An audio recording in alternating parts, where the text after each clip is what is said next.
Hello, everyone. Welcome back to this week's episode of Mocktail Minutes. This is Bailey. And this is Brianna. This week, I am drinking Just Ingredients. They're like flavored drinks. It's not the electrolyte one. It's just the flavored strawberry limeade, I think is the flavor. And I'm eating my orange because it's snack time. Plus my IQ board, so we have protein, of course. What am I doing? Oh, I'm doing Pure Electrolytes. I finally got some. I'm doing the lime ones. I didn't love it by itself, but I added like a little bit of tart cherry juice, and it's actually super good. Okay. I do like that. But you know what? I'm not really like a big just lime by itself person. Okay. See, I like don't- lime. Yeah. So if you like lime, you'll probably really like it.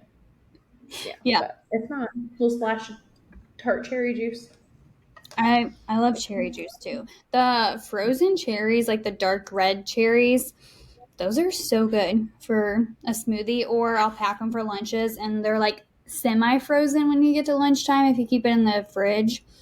That's pretty good.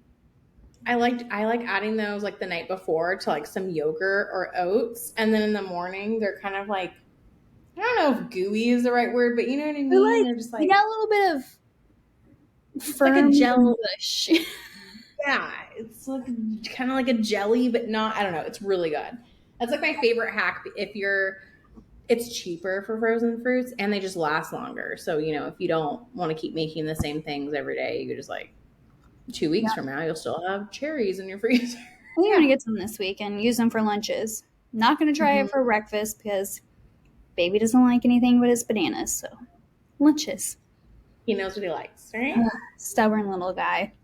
I had my 24-week appointment yesterday, and they haven't been able to get like a picture of his face or anything. He always just like shoves it in my placenta, and so he just doesn't want anyone to look at him, which is very ironic for having a mom who's in front of a camera every day. All the time. Maybe he's like dad. Does Josh like being in front of the camera? I mean, yes and no. He doesn't have a problem with it. Definitely, yeah. I mean, he's not like taking selfies, I guess, but like he's fine if I take a picture. Okay, yeah. He literally like put his hand up in front of his face as soon as he would get to a spot. He just literally put his hand up in front of his face. We have one picture of his face. That's it. Cute. He's just like not ready. Yeah. Oh, I'm excited. You little turd. And so it begins. My little stubborn guy already. Can't wait. I love that. Yes. But today we are talking about metabolism changes with aging. I mean, we hear this all the time. It's like, I turned 40, I turned 30, I turned 50, and it's like, what the heck happened type of feeling. And we've done an episode similar to this, but we're going to dive in a little bit more onto, like, is your metabolism actually changing? What is going on at this point in our life that's like, all of a sudden what I was doing in my 20s no longer works. So what's happening here? And for this one, there's definitely some reasons, right? Like we have like some science behind like what's going on in your body as you age, what's like going on, because there is changes that are happening that can make weight loss harder, making preserving muscle harder. But the other thing too that I always try to encourage people to think about is like your life looks different as you age. So you get away with a lot in your early 20s. I feel like you can get away with more. Suddenly like skipping breakfast, only doing cardio, sleeping 4 hours, 5 hours a night, drinking every day of the week. Eventually that catches up to you because of like the compounding stress and everything that you have as you just get older. Like your body wants you to take care of it. And so you can't get away with that anymore. So it's like a twofold thing. Mm-hmm. Yeah, it's definitely something that, it might have worked for you in your 20s, but guess what? You're not 20 anymore.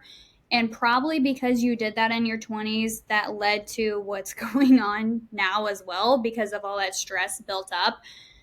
Yeah. Skipping breakfast every day, going crazy at the gym after sleeping for 4 hours. Yeah, it doesn't work out well for you in the long run. So I know you're thinking like, okay, well, I'm past my 20s, so what do I do now type of thing.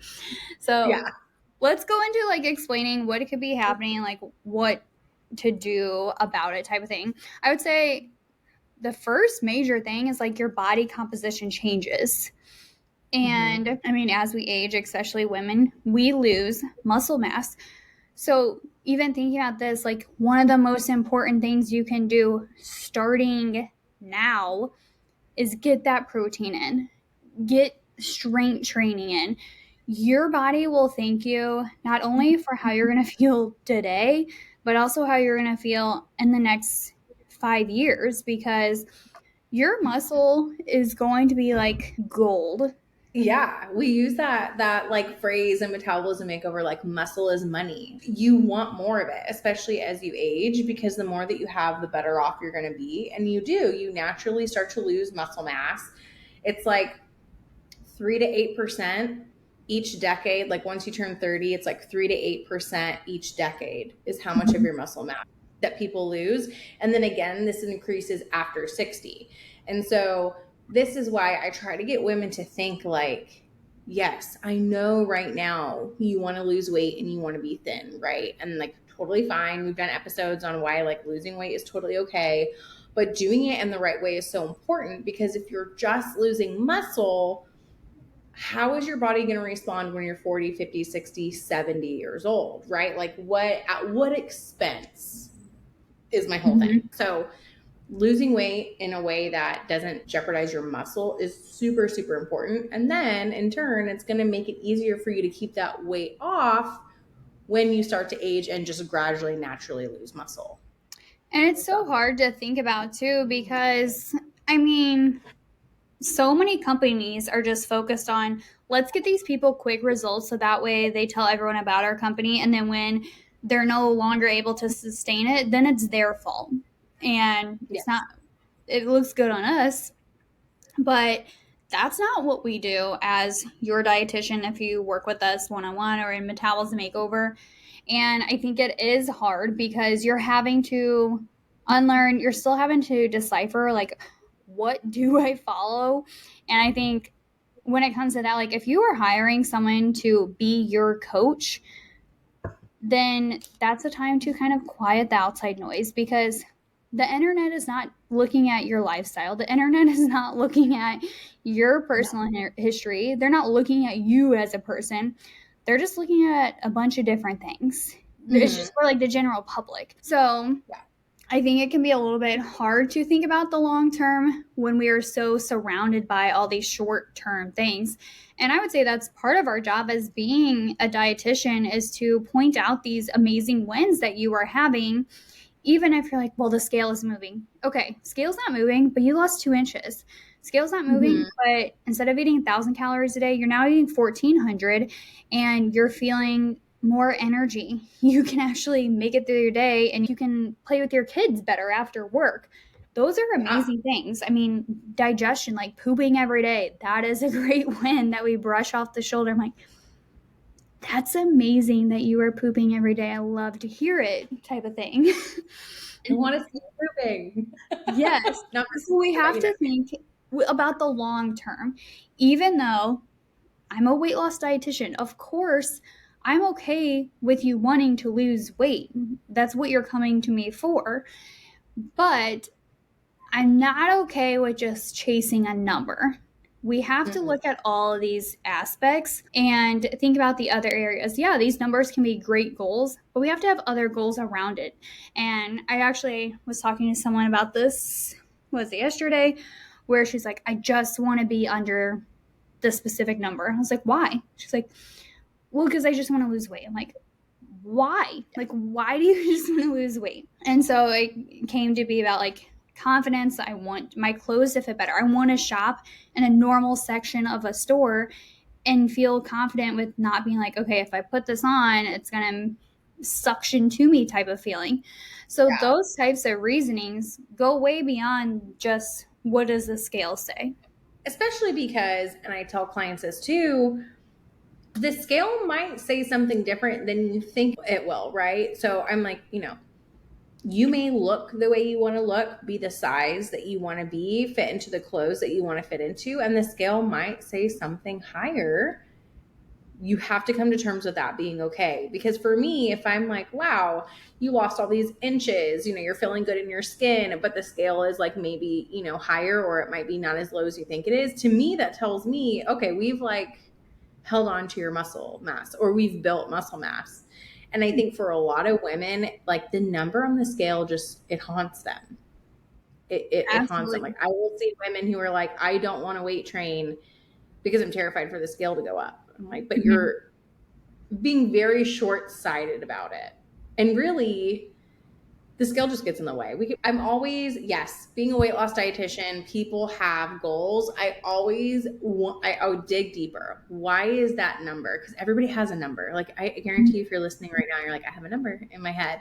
And if that number is a number that was in your early 20s, or maybe even like mid 20s, and you are 40 years old, I want you to get rid of that number, because that number, we don't even finish putting on our full muscle mass or our full bone mass until like our mid 20s. So if you're hanging on to like your college weight, or your like pre-marriage weight, pre-baby weight, and you're like, that's the number I want to be, but that was the number before like your bones were matured and your muscles were matured, you shouldn't have that as you're aging.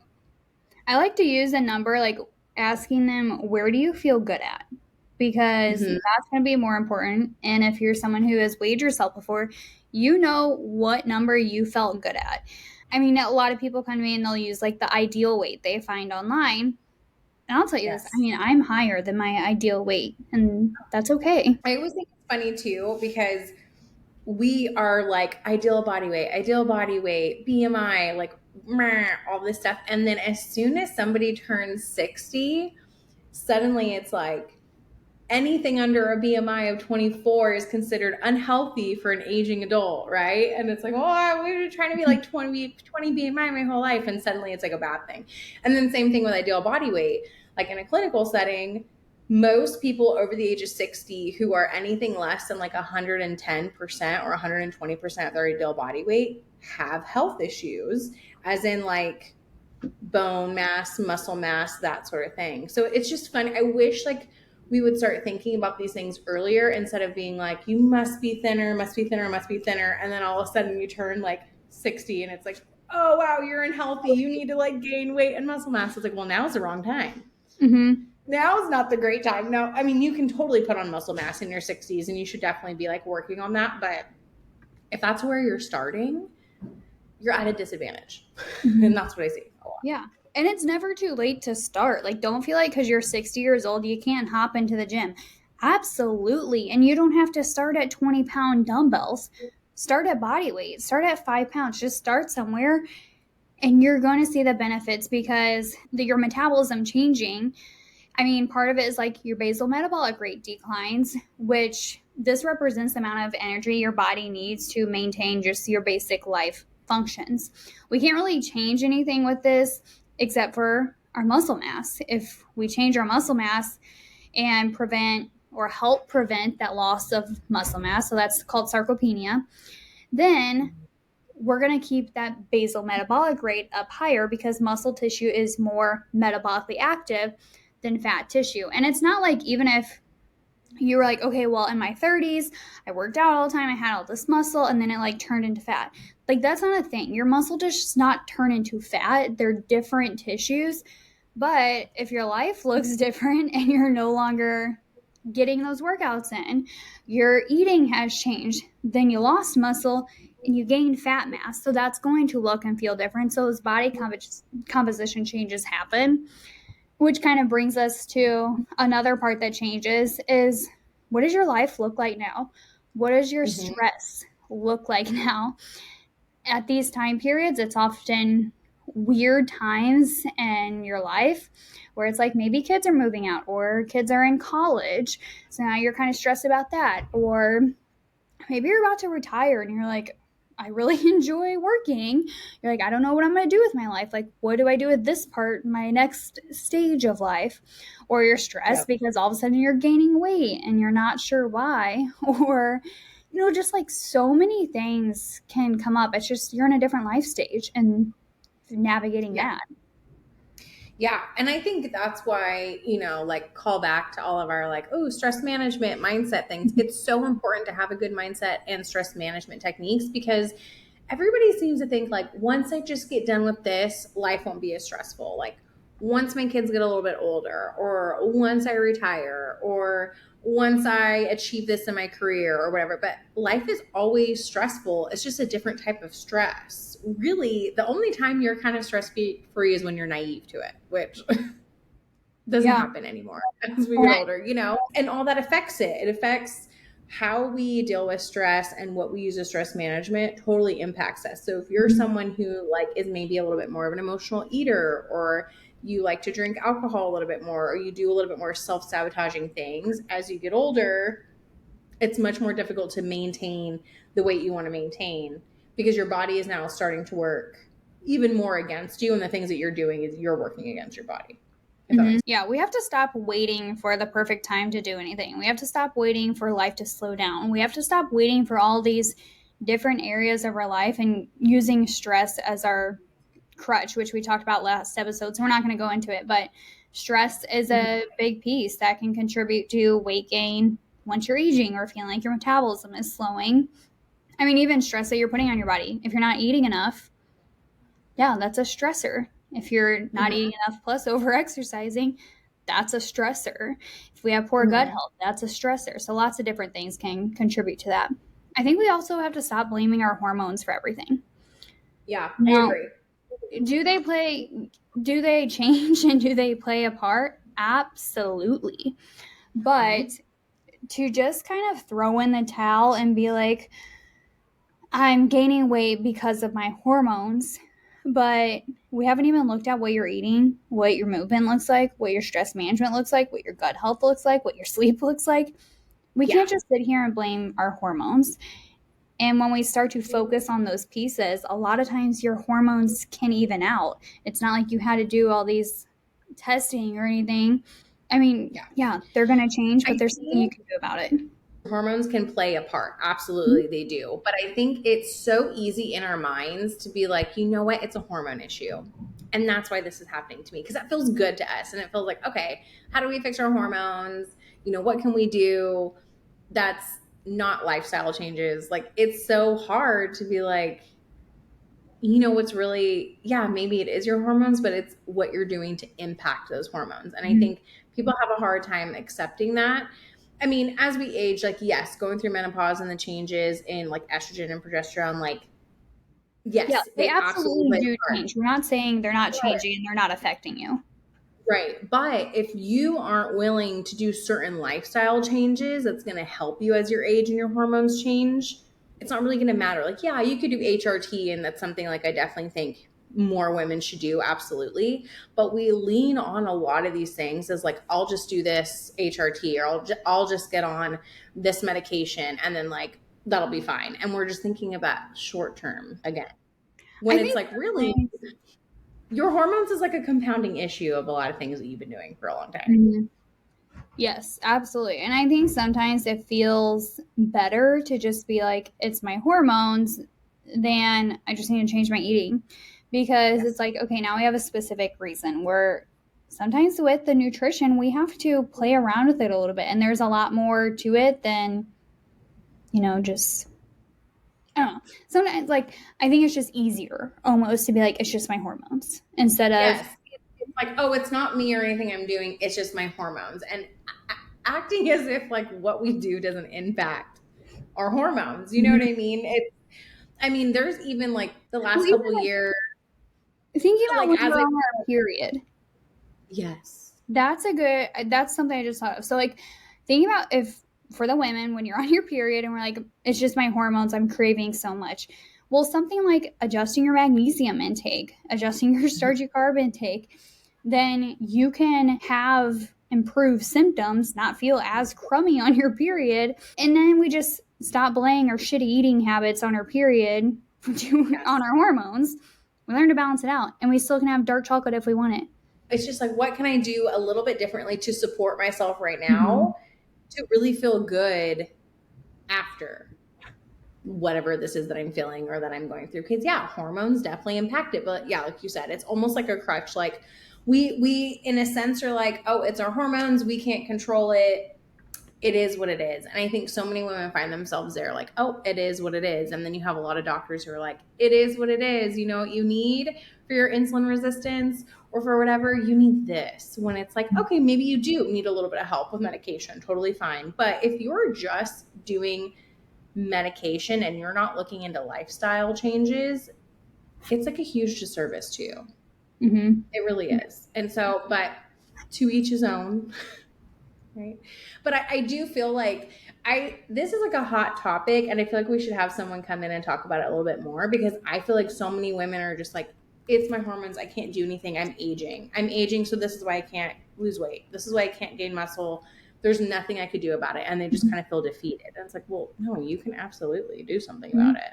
There's something you can do to be supportive, not saying that we don't need to adjust your hormones or anything, like through HRT or whatever it is, but there's something you can do, like start taking your power back. And you Mm-hmm. mentioned like insulin resistance. So that's like another thing where when it comes to just aging in general, so estrogen loss impairs glucose metabolism. So because of this, we have to be more conscious of our carbohydrate intake with aging. So Mm-hmm. adjusting how many starchy carbs you're doing and really prioritizing those complex carbs over simple carbohydrates. But that's not to say we're not eating carbs. We're definitely still eating carbs. We just have to be more conscious of it. And you could take that as dieting or you could take that as supporting your body. And that's going to feel a lot Right. different, whatever way you choose to take it. Exactly. Exactly. And with comes with that is, you know what else helps with, you know, a decreased ability to metabolize carbohydrates as well, is increasing other nutrients like protein, which is why I'm just like, why aren't we doing this earlier in life? I don't know. Because I we don't weren't taught. know. Yeah, that's it. And you We know, don't and everyone's everywhere. just with like, oh, you just need zero point 0.8 kilograms per body weight. And no, I'm not saying everybody needs to be eating 150 to 200 grams of protein a day. No, but I do think we can maybe shoot a little higher than the 30 to 40 grams that most people Mm-hmm. are eating. Because I think that's what sucks, is when you go through your whole life really dieting, really restricting food, doing cardio all the time, you're doing all these things, and then it comes a point in your life where that seriously doesn't work anymore and you're forced to do something else. It's really hard to be like, I'm gonna, what's happening? I'm good. I was just choking on my water. Oh, I couldn't find I the was mute button. was like, what happened? I didn't hear you. But no, I think it's harder to all of a sudden start prioritizing protein and understanding carbs and lifting weights and, you know. It's a learning curve, and it's something that I feel like I've always empathized with it with my clients because, I mean, we're changing things. It's a learning curve, it's a process. But I'm Yeah. really recognizing it more, especially like through the pregnancy. I had to increase my carbs. I had to change my meal timing. It's not something that I'm used to doing after 3 years of eating a certain way, especially like the starchy carbs, where logically I know I need more carbs, and that's totally okay. And it's not like I've been scared to include starchy carbs. It's just not something that I've been doing. I'm used to eating a different way. Mm-hmm. So it takes time, and it's just a learning curve, to be honest. And that's what I try to tell clients too, is like, there are so many things that I've adjusted and learned and like had to kind of, you know, switch around and do things different as like I'm in different seasons. Like, it's okay. Give yourself permission to do that. Because I think that's another really important piece as we age, our metabolism is changing, our body is changing, is to allow ourselves to play around with different things and know that the same things that used to work aren't going to work anymore. And that doesn't mean you're a failure or like something happened. It's just you're in a different season of life. Like, it's Mm-hmm. okay. I think we're just so used to being like, I'm a failure or I failed, this doesn't work for me. And it's like this defeating thing, rather than being like, how amazing is it that I know my body enough to know what I need to adjust, and I can make that decision and support my body better. You know, like that, just like that shift in thinking is so different. But as women, we're definitely not taught to think that. We're taught to think Mm-hmm. like, you shouldn't have appetite and you're lazy and what you do, you're fat because you suck and like all this, you know what I mean? It's like, wow, It cool. really sucks sometimes. And I think that is such a good win I hear from clients is when they come to me and they're like, I failed because I stopped tracking and then I noticed that I wasn't eating enough protein. So I'm like, okay, how'd you know that if you're not tracking? Well, my meals weren't keeping me as full as long. And I just felt like I needed more protein. I also recognized I wasn't getting enough fiber because I didn't have my veggies. So I'm like, that is a great Yeah. revelation. Before, you were deciphering what you were eating based on this number that you were tracking. Now you literally know exactly why this meal affected you differently. Like you literally just told me Mhm. the information Yeah. you learned, you know exactly what to change. And that's amazing when you understand how your body works, which is exactly what we teach you. But yeah, we just have changes. And another thing that changes while aging is your digestive system. So this is where fiber comes in super important because a few things can happen. I mean, we have slower transit, so our food's going to move a little bit slower at times. And this is due to that decrease in estrogen. So it's just going to move a little bit slower. But this can be what leads to bloating, constipation, just like that feeling of fullness, not feeling so great. Other things that can happen, I mean, IBS flares up because you're just at an increased risk of GI disorders. But a lot of times with IBS, I find that there's things that we can do about it where it's kind of just like as soon as we adjust their eating, they're perfectly fine. I'm like, oh, look at that. We kind of got Mhm. rid of your IBS. You So, age, you need a little bit more mm-hmm, fiber. You need it all the time. But yeah, you have that yeah, decrease in motility. Things kind of slow down a bit. You mm-hmm, need to help move it along, bulk up your stool. yeah. Because your bowel Okay. habits can also change. I mean, you can become irregular, you can become constipated, you could have diarrhea. We don't, it Hmm. can be a little bit different for everyone. And then, so again, that fiber piece comes in handy. That blood sugar balance comes in handy. Yeah. Or if like weight gain happens, especially around the abdomen, then this change in body composition will affect your digestive health. And maybe it increases like heartburn. So now you're uncomfortable to eat. Different things like that. Even like your bone health and your calcium absorption can be adjusted. So, again, estrogen, our super fun hormone, plays a role in maintaining bone density. And with it declining during like menopause, this increases your risk for osteoporosis. So, adequate calcium absorption is going to be essential for bone health, and changes in hormone levels can affect calcium metabolism and absorption in your digestive system. So, even like nutrition absorption in general is affected. So, I mean, decreased digestive enzymes, changes in Yep. your gut microbiota. Those are going to be things can like make you feel bloated. And even like, as you age, it's normal to maybe be on certain medications. Mm-hmm. Those have a lot of side effects. That's okay. Also, I just feel like because our movement is so closely related to our digestion as well, as we age, we kind of start slowing down a bit. You're probably not Yeah. moving around as much, you're a little bit more sedentary. So that has a lot to do with it too. Like get up, move around because you will have digestion issues and it will slow if you're not moving a lot. That's just what's going to happen.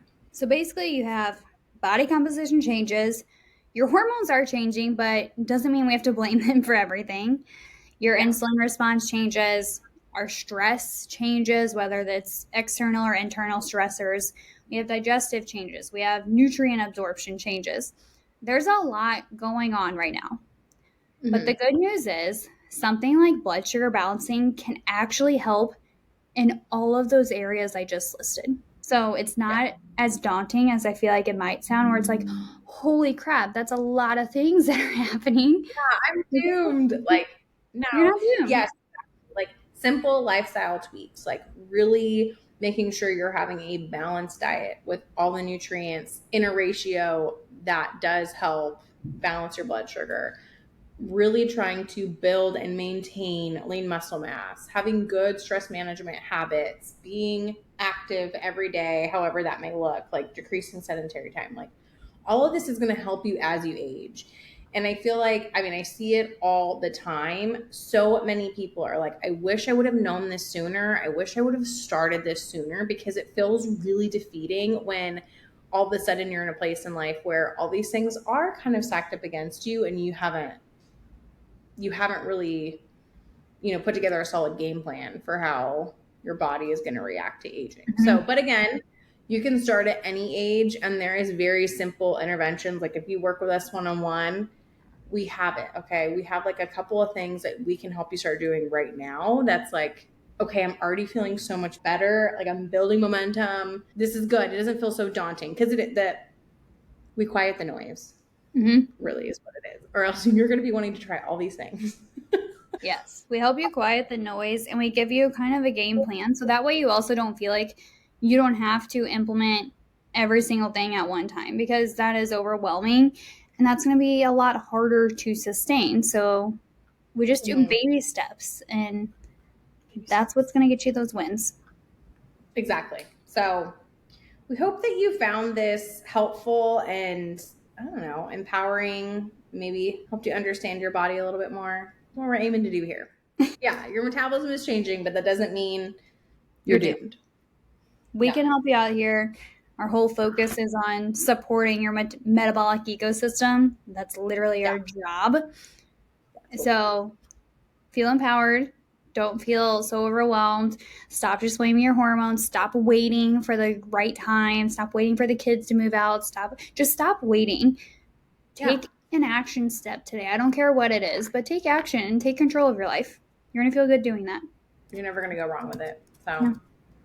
All right, everyone. Well, thank you for listening to another episode of Mocktail Minutes, and we will talk to you next week. Bye. all right. Bye.